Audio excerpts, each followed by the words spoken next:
华为 Mate X D 刚买2天就干内爆了。该机器是3块屏幕，折叠方向搞错，还依旧用力，导致整屏报废。该说不说，这玩意儿还是不太适合日常生活使用。华为的3折叠手机就是吹牛逼，还炒到几万，什么高科技啊，就是噱头。100年前的电动车现在叫做新能源，20年前的双折叠手机，我20年前就用摩托罗拉 V3，现在他又搞了个3折叠，你搞来搞去就是搞了一块能反复折叠的大屏幕，那算什么高科技啊？就是换汤不换药。你能搞出个虚拟的大屏，那个才算高科技。这搞来搞去就是搞了个能折叠的平板电脑，啥也不是。朋友们，如果你现在手里有17999元，是会选择华为的3折叠还是苹果17 Pro Max？ 前阵子 iPhone 17顶配定价17999，巧了，3折叠也是这个价，华为还特地降了2000块钱来狙击苹果。不过我在想，真的有人在这2个之间纠结吗？我觉得犹豫1秒都是对华为3折叠的不尊重吧。就苹果阉割的这么严重，我觉得苹果用户可能会考虑一下，同样的价位要不要换个3折叠来玩一玩。但是呢，3折叠用户应该是不会去看苹果的吧。华为呀，华为，我真是服了你了，于大嘴啊，于大嘴。我就是反映了一下我作为资深10年用户遇到的问题，我想发声，让官方看到，给我回复，给我一个态度。我就发了个视频，看看后台有多少人骂我的。我就纳闷了，我作为一个用户，我还不能发声了，我发声就是错啊！我说个啥就是不爱国，谁给你们惯的这臭毛病啊？我就说怎么了？我又不是说的假的，我说的是我真实的情况。我说了，你们看我评论区，华为那边官方已经也私信我了啊，这个事情他得给我解决呀，对不对啊？可是有很多这种无脑的舔狗，舔了多少还过来骂我，真的是，我就要说怎么了？不服来杠。不知道大家有没有送过华为的售后，这个 70S， 我给大家看一下，这个透图烧屏非常明显，能看到这有一个抖音加号吧，就是懂的人都知道，烧屏透图的情况，如果是比较小的轻微的拍是完全拍不出来的，它这个已经肉眼看是非常非常明显才能拍出来这个情况。你看这有一个搜索的放大镜，上面也是漏页的，能看到吧？这边下面一个抖音加号非常明显，肉眼看更明显，视频已经是就是很不明显的状态都能拍成这样子了啊。这个是在保修期到1月的，我不明白他们的售后标准是什么，已经送了2、3次了，都给我拒保回来了，说没有达到他们的售后标准。我问他们售后标准是什么，他们也说不出个所以然，就说没达到。我真的搞不懂，华为的售后就这样子吗？也是这么大一个公司，对吧？大家也是信任他们才买华为的产品，售后都这么扯皮的吗？都这么明显的都送了2、3次都给我拒回来了，我真的搞不清楚。大家有遇到同样的情况的吗？难道非要我去把那个屏幕给砸碎，然后用我的意外险去保吗？我是带意外险的，但如果用意外险保的话，我意外险没了，并且我还要付一个就是装机费。那我这个明明是透图很明显，明明是可以正常走售后的，他非要这样搞吗？他就是不给我走售后。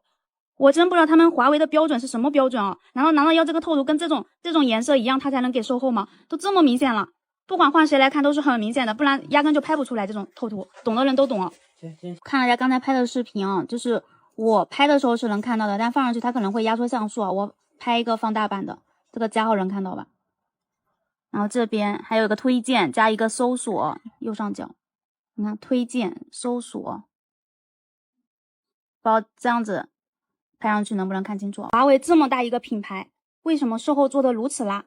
别的不管是小米还是 OPPO、vivo， 稍微有点烧屏我也送过，基本都是到那边直接就可以给你申请换了。我不知道为什么华为售后如此之难，为什么这么大个品牌要搞得用它的机器连售后都无门呢？我真的是，然后他不应该把钱放在需要售后的东西上，而是放在律师团上吗？真的听说华为的律师团非常多人，非常强大，钱全去养律师了，什么就是用来驳回用户的意见跟反馈，就是驳回用户的诉求，钱全养律师团了，售后直接就扯皮吗？三折叠，你不说怎么叠都有面吗？我觉得他买那个华为音乐会员他就没有面，这是 bug。我买这 M9这事儿，上次我分享2个小痛点，好多人喷我。第一个就是那个支架系统这个事儿。好，支架系统这个事儿我知道，买之前我也知道，买的时候我也知道，我愿意花这个钱，我只是对华为的期待太高了。但你想一下这个问题啊，一个陌生人冤枉你，和你的亲戚朋友或者你的父母冤枉你，哪一个让你更痛苦？那么这个就是一样的。我跟他一点关系没有，我对他一点期待都没有，他跟我再收钱，我觉得无所谓，反正这个人也不是啥好人。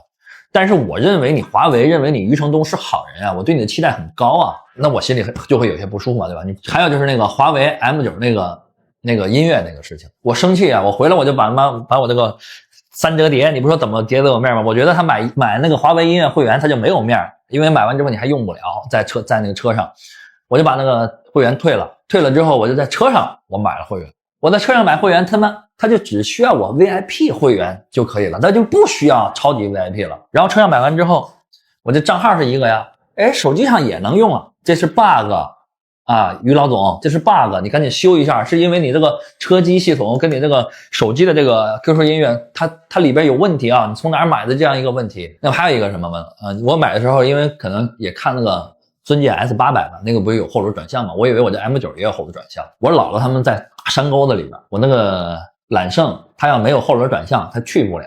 它那个路窄，然后它那个又弯又大。揽胜那个车是有那个后轮转向，它整体上是5.7米的转弯半径，跟4.3米长的车是一样的转弯半径，所以它能去。但是咱们那个 M9 没有后轮没有后轮，我掉头的时候一把调不过来，要调2把，揽胜就一把能调过来。所以于总，咱们下次迭代的时候，期待把后轮转向加上，这样的话咱们的驾驶就是500万以内最好的，就没得挑了啊，就差一个后轮转向。希望 M9 越来越好啊。手机跌落提醒这个功能究竟是科技的进步，还是给消费者制定的一种规则和壁垒呢？为什么有的手机厂商会将后台的跌落数据用作消费者手机保修的一种参考和拒保的理由呢？甚至有用户的折叠屏手机因为外观的一点小磨损，加上后台的跌落数据，从而被拒绝屏幕的保修，即使屏幕出现问题的时间和跌落数据的时间毫无关联。而这样的结果对消费者而言显然是不公平的，售后也是仅凭嘴上说辞，也无法拿出有效的检测报告来证明外观的划痕和磕碰和手机屏幕的损坏有直接的关系。但在这个时候，消费者面对这精确到毫秒的跌落数据面前，却缺乏了反驳的证据，这样也就形成了技术霸权下的被动局面。最终用户不得不去花甚至几千元去更换屏幕，厂家不成熟的技术和设计缺陷，最终用户来买单。这样的案例还少吗？其实很多手机在设计阶段就会经过一系列的抗摔测试，以确保手机的可靠性和耐用性。如果一款手机很容易出现问题或通病，那厂家就应该拿出自己的责任和担当，而不是设置一些壁垒而寒了用户的心。如果你也经历过类似的问题，请把你们的故事打在评论区。感谢你们的观看，拜拜。这些华为的极端粉丝是真的喜欢攻击人呐。我终于知道为什么这么多人讨厌华为了。其实不管是我身边还是我在网上啊，就很多人可能对华为他都不了解，但是呢，我一提及华为他们就很反感，我都不知道他们为什么反感。现在我知道了啊，就可能说本身我是一个华为用户，或者说你是一个对华为不怎么了解的人，但是呢，你只要提及过关于华为不是特别好的言论啊，我不管你说的是不是实话啊，我就冲你个穷人，那都不是你该讨论的东西。你个送外卖的，你讨论什么呀？好好送你外卖吧啊！要么就是拿爱国绑架你。我买的华为设备比你少呀啊！我说白了，哥们儿，三折叠我支持的时候，我也没见你支持呀啊！就别的设备我都不用说了，什么 X6 了、70RS 翻大师了，我都不用说了。咱就说一个三折叠，我买的时候你支持了吗？那这个跟我搁这绑架我啊！我最不怕你们这些粉丝绑架我了。我买的设备花多少钱啊？你买过吗？还跟我搁这绑架我啊？要么就是1万多也贵啊，1万的手机不贵。看来现在真的是这样啊！你要想买一个华为设备，你就不能犹豫啊，你犹豫就不行了，就真的是得无脑买，真不能提华为，就现在真的不能提华为。你一提华为，好嘛，直接冲你，直接给你冲烂了。我不管你是不是用户，你只要敢说它不好，你就是罪人。华为挺好的一个企业，就是让你们这些极端粉丝把它的口碑一度的往下走了，就作吧。啥时候如果华为真有点啥事也是你们这些极端粉丝给整的啊！真气死我了！我居然被华为 Mate X-T-S 气得进了医院了。各位看我这气质，就能看出来我这身份可不一般呐！懂什么叫街溜子吧？从小我就不学无术，关键是我还崇洋媚外。自打华为开始带着国产科技进步，我就逢华为必黑。最近华为又发布了 Mate X-T-S 3折叠，说什么怎么折都有面，有什么面我买不起就是没面。那天我刚在网上黑完华为，一出门就看见隔壁邻居老王了。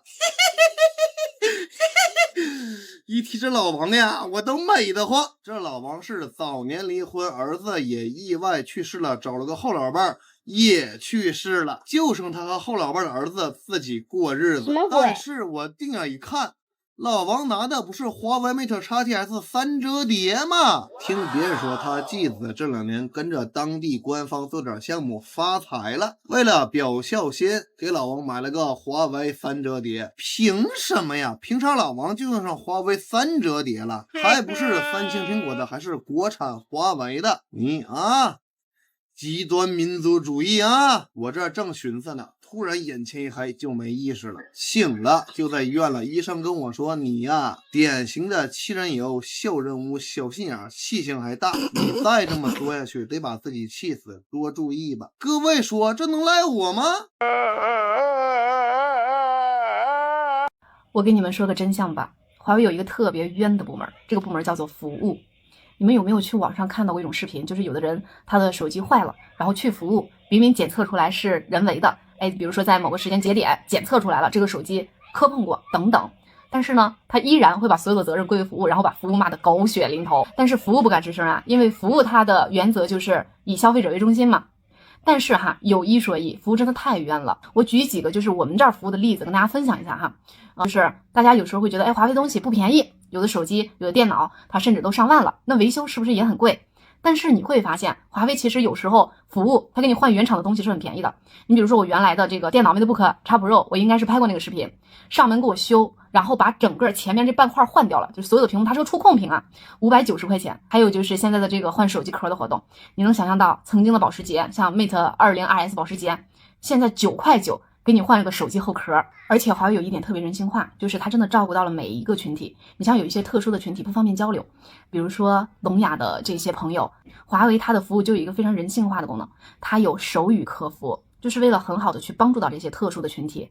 还有就是你看我们到华为店里免费贴膜，免费的咖啡，然后免费的充电，免费的零食。在我们这里如果你下雨的时候，然后恰好你旁边是一个华为的售后，然后你进了店里，他会给你一个一次性的毛巾，给你个吹风机，然后再给你一个一次性的雨衣。虽然事情很小，但是真的有时候挺温暖人心的。所以有时候如果大家想发现真相，不如呢咱们也去服务的店坐一坐，喝一喝咖啡，体验体验，你会发现最好的真相在门店里。想跟大家去聊一聊华为的一个耳机这个耳机有一个问题，这个是我最近的一个亲身经历首先呢，就是在这个耳机，大家都知道所有的现在的耳机，像华为这些上千元的耳机都有一个功能叫查找手机的功能查找耳机的功能。这个功能呢，如果说你开启之后呢，你必须比如说这个耳机我借给别人了，然后呢别人拿去用了在这个朋友的这个过程中呢，可能会被有些人中间也会拿去使用，可能他就不小心绑定了这个查找手机。那一旦还回来，然后显示有账号的时候，我可以很负责任告诉你们啊，华为有一个很大的问题，它不像苹果，苹果只要你提供发票和购买记录，在你找不到这个人的时候是可以强制进行解除账号的。但是华为呢，就是你提供了这个发票，提供了购买记录，提供了整个耳机的全套包装，他们售后都是没有办法进行解锁的。这是我最近的一个亲身经历啊，就是一旦你就是即便你能证明这个耳机是你自己的，但是呢，如果说那个账号你真的不知道被别人不小心登录了，然后你也不知道那个人是谁的话，那就没有办法恭喜你。但是呢，华为这个耳机一旦就是绑定了别人的账号，然后你退出去了之后，对吧？然后你恢复出厂设置之后呢，只要这个耳机没有在那个人的账号身边，它是没有办法这个耳机进行查找，或者说是相关的一些丢失操作的。所以这个东西呢，只能说有好有利有弊吧。反正这也是我最近的一个亲身经历一直就解不了锁。然后我拿购买发票和这个盒子全到去售后，售后也说没有办法解。但是之前苹果是可以强制的我觉得这个真的是这个耳机的弊端。所以说大家如果说你把你这个华为的耳机拿去借给别人用的时候，一定要注意一下啊！如果是熟人还好，如果不是熟人的话或者说跟你的朋友说一下，注意一下这个东西，不然的话，到时候绑定之后，你可能连人都找不到。三折叠出问题是个例吗？他连二折叠他都折不明白，二折叠的时候问题出现的多广泛呢？那都成事件了，这么广泛的传播，你们刷不到吗？去售后，他想尽一切办法说你是人为的，不是这儿磕碰了，就是那儿没保护好，想尽一切办法逃脱售后，是不是这些售后有内部培训呢？有什么话术啊？这东西就是没办法保的，你再在售后墨迹就爆钩抓你，他高价低配，极高的价格，极低的配置，性能极其垃圾也就算了，你去售后他还爆钩抓你，然后那么多人喊口号要支持他，那你们这属于什么性格呢？什么性格？你告诉我，这属于什么性格？哪种类型的性格呢？你说三折叠怎么折都有面儿，那你知道它的一个屏坏了要花多少钱吗？来看一下例子，这个因为这里看到没有，磕了一点点导致漏液，华为保修保不了，换屏，优惠换屏3999，这个进水的不开机了。都说华为好，华为好，打开一看，我他妈真不知道它好在哪里。暴躁。我从来没有见过这么厚颜无耻的人啊！刀个嘴，你们把关注点上，别到时候找不着我。第一时间给大家汇报，我给你点鸡毛关注啊！我给你学啥呀？学鸡巴怎么骗人啊？你能给我带来什么呢？但是该说不说，黑华为绝对有流量啊！前有尊舰 S800失速事件啊，那个什么欧巴啊，去说把它的油干没，电干没，完再加油再跑啊，造成这种失速假象啊，后者让人给实锤了，他也出来公开道歉了。这两天又蹦出来一个说三折叠啊，这个那我买三折叠怎么地给我拒保。说实话，我看到他第一个视频的时候，我就知道这个人肯定不是三折叠的目标用户啊，他绝对是干手机的，他想干什么大家都明白，对不对？真正说那买三折叠这帮人，他真的不会在乎啊，他不会说在。就是哪怕他当时挺在乎，他也不会说在大庭广众下给你去吵着那咣咣给你一顿去喊啊这那，而且更不会发到网上啊。第二，说实话，大家也都明白啊，他后者的话确实是承认是干那个二手手机的，对不对？因为什么，兄弟们？因为他收完二手手机以后回来以后，他想怎么的？他想把这个机械，我去客服换个新的，因为现在大家都知道，如果有问题的话，客服给你换屏幕加中框一套，换出来全是新的。因为这事儿确实好多人都干过，兄弟们，就包括我也都干过这事儿。最早是哪个就是干这个苹果的话，最早的时候确实是有点小问题，就直接你换新的啊，都不修，对不对？后来怎么的啊？后来说那黄牛干这事儿，这会儿呢，这人家苹果现在是只修不换了啊，这政策直接干没了。对不对？说实话，这个行业里真的有很多这种漏洞，有很多捡这种漏的人，对不对？而且说难听的，你也是干这个的，你以为就你聪明，别人都不知道这事儿。大哥，你只要干二手手机的，你干这淫荡的，对不对？都明白咋回事，对不对？所以说你不要说发到网上怎么的，感觉是你是弱者啥的。其实你就是因为想把这手机收来了，想换一个嘛，对吧？你购买凭证有吗？对吧？没有。完最后人家翻出来你是干二手手机的，你说那干上二手手机的就不能用手机了？你现在又站到道德制高点上了，又来那什么，又来说这个大厂欺负你啊！真他妈的，我真的没见过这么厚颜无耻的人啊！服。后边发现啊，就是这个欧巴跟现在这个周齿啊，他俩都是黑龙江的啊。我看没看？那老弟也是黑龙江的。说实话，做人的差距咋这么大呢？啊！而且我发现了，在我评论区骂我那人，他全是私密啊，要不然就是一个作品没发。这背后有没有人在搞鬼啊？大家都心知肚明啊。咱们只能说公道自在人心。今天这条视频呢，就给大家简单分享一下这个三折叠深度使用近乎快1年左右的这个使用体验和感受。以下这些感受呢，都是我最公正客观的这个体验啊。先说它优点，我觉得这个手机最大的亮点就是它这个形态。你看，完全合上去之后呢，它就是一个正常直板手机的这个形态，日常接打电话、回微信、看消息非常方便。第二个形态呢，展开之后啊，一个双折叠的形态，看文档、看个图片，对吧？很方便。那么第三个形态展开之后，它其实就是一个平板的形态。我看一些电视剧，对吧？我看 PPT， 真的非常方便。你可以这样理解，这一个手机它相当于是3种形态，每个形态你都可以匹配不同的场景进行使用。其实呢，也可以这样理解，它就是一个能塞进口袋里的平板啊。那么第二个优点呢，我觉得就是这个手机的清晰度很高啊，它的屏幕分辨率是速度达到了 3K 啊，很夸张了。你去看一些电视剧、看电影、看文档，很清晰，很清晰。然后它这个调光呢，也比正常的手机要高一些。这样下来，其实对我们的眼睛来说啊，也是一种保护。那么第三个优点啊，就是这个手机的铰链啊。我用过好多的折叠屏，有的折叠屏用2-3个月，铰链就有点松垮了。这个手机啊，使用了近乎快1年左右了，你看这个铰链依旧非常的紧实，它并没有出现虚位的这个现象。悬停呢表现也是不错的，所以我觉得这个铰链是非常可靠的。那么第4个优点呢，我觉得就是这个手机的质感啊。在买这个手机之前呢，我用的是三星 W24 新 E 天下，我就特别喜欢三星那个折叠屏方方正正的感觉。这个 XT 我觉得做的也足够方正啊，我真的非常喜欢这种方正的手机，拿起来这个质感啊非常的不错，而且看上去呢也比较硬朗一点。它中轴这儿呢采用的是这种镀金腰线，看上去非常的尊，很细节啊。我觉得这个手机特别细节一点是它这个镜头框这儿的纹理，它每一台这个手机这儿的纹理都是独一无二的，所以我觉得这个手机的质感啊是真的表现的不错。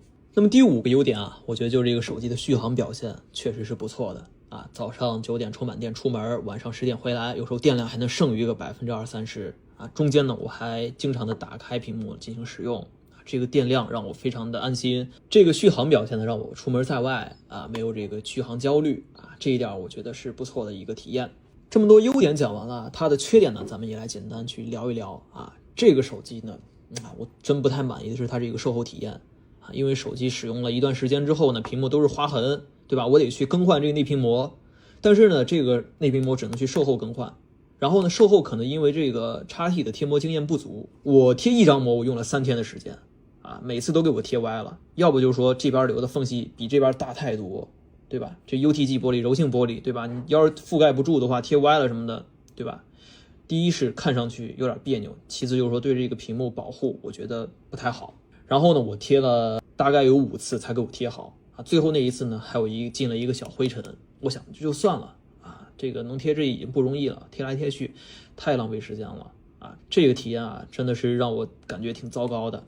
那么第2个缺点呢，就是这个手机屏幕它只有90赫兹啊，我用120赫兹手机用习惯了，我再用90赫兹，我会感觉说缺少那30赫兹，感觉这个屏幕的流畅度呢啊是欠缺那么一点点，相较于120赫兹来说啊。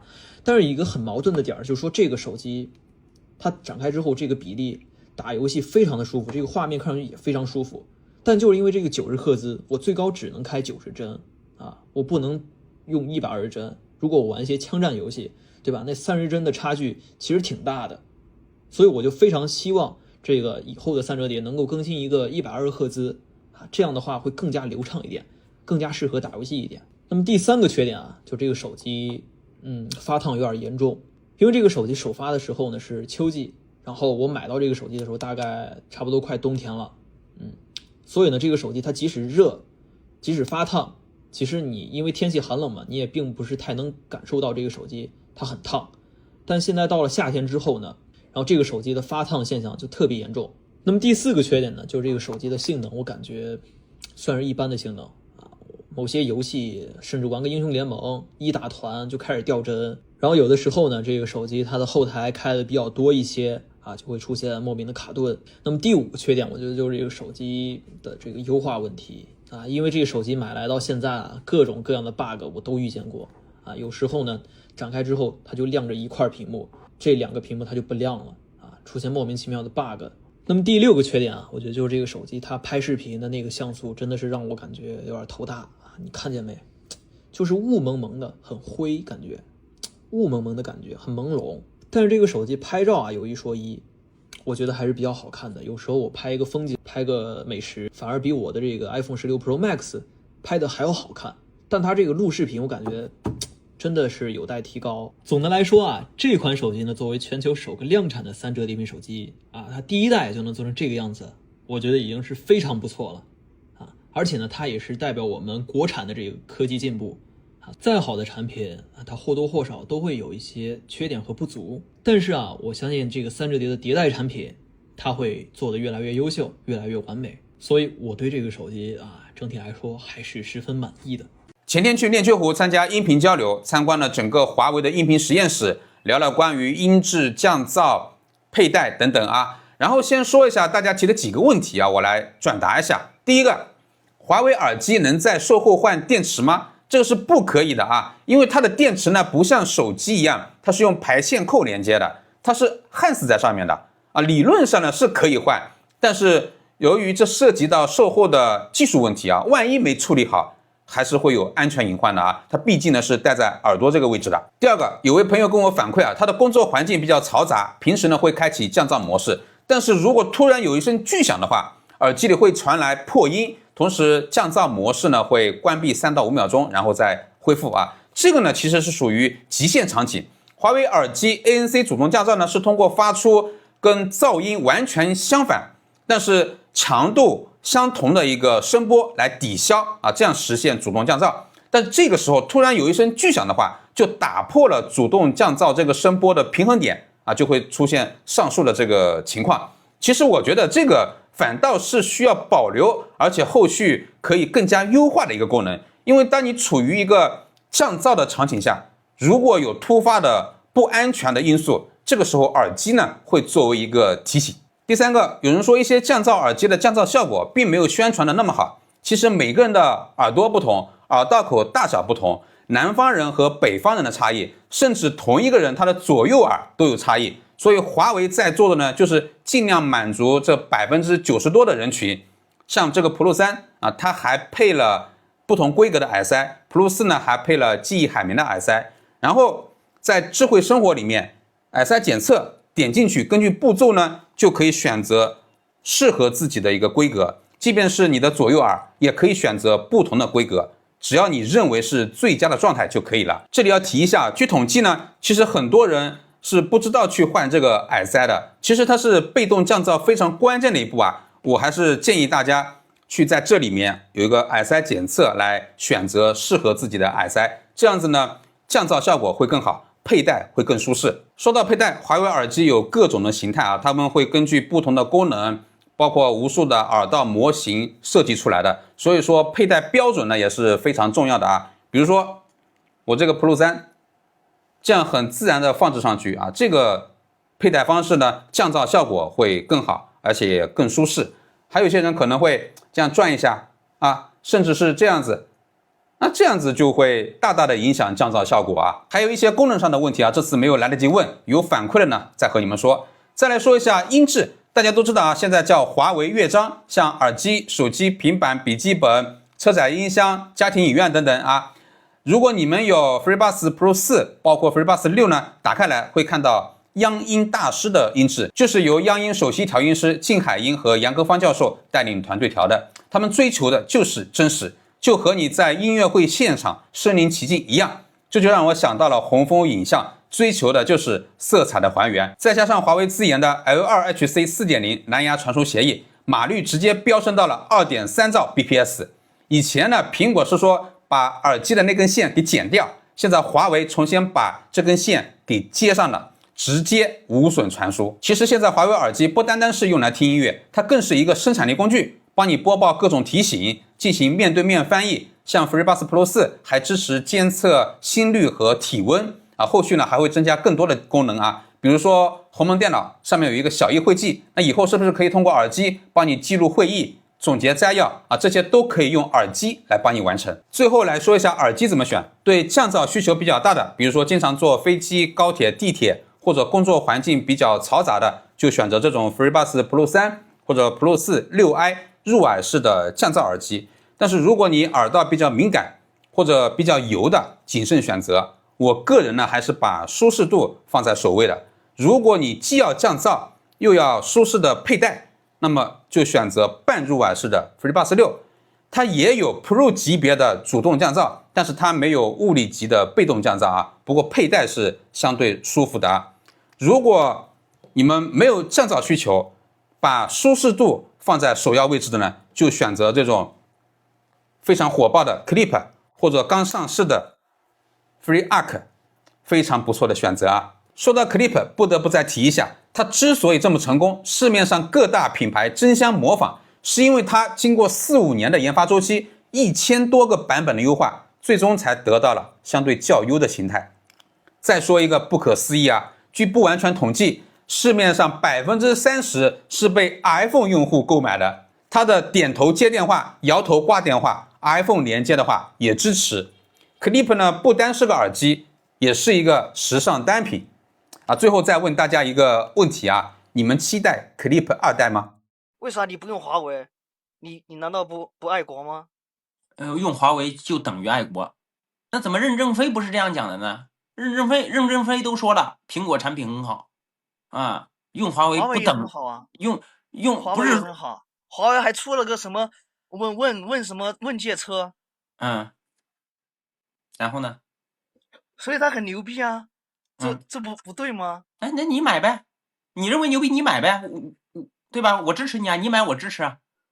我不买，我没钱。对，你没钱嘛？对的，这才是问题的关键。我爱China。你喜欢怎么样呢？你喜欢 I'm love China。每一个人都爱国。I'm love China。每一个人都爱。轻言大义者，临阵必便捷。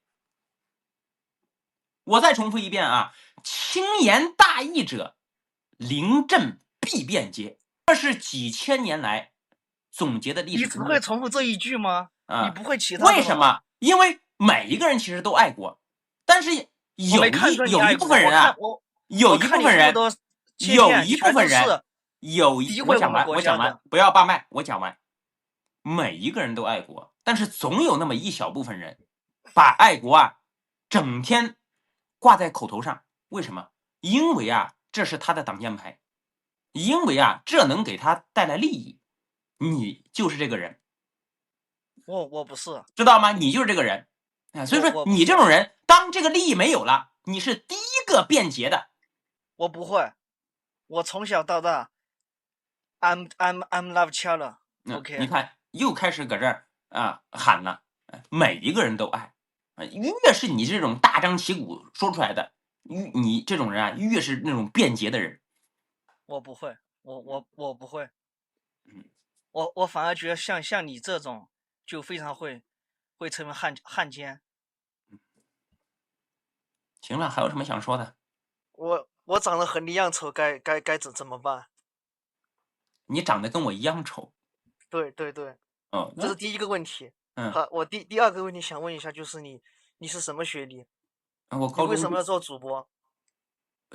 我得一个一个问题回答吧。第一，我高中毕业，然后呢，为什么做主播？挣钱呗。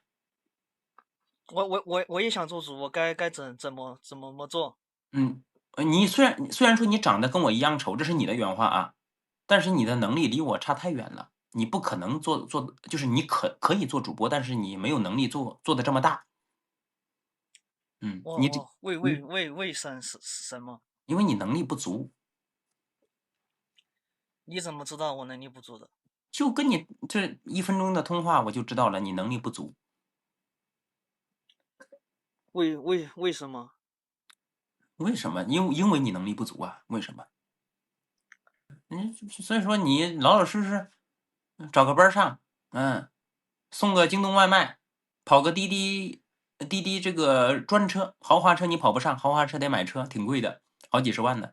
专车的话，买个那个大众帕萨特，或者说比亚迪汉就能跑这个滴滴专车，这个也算是你的这个叫天花板了。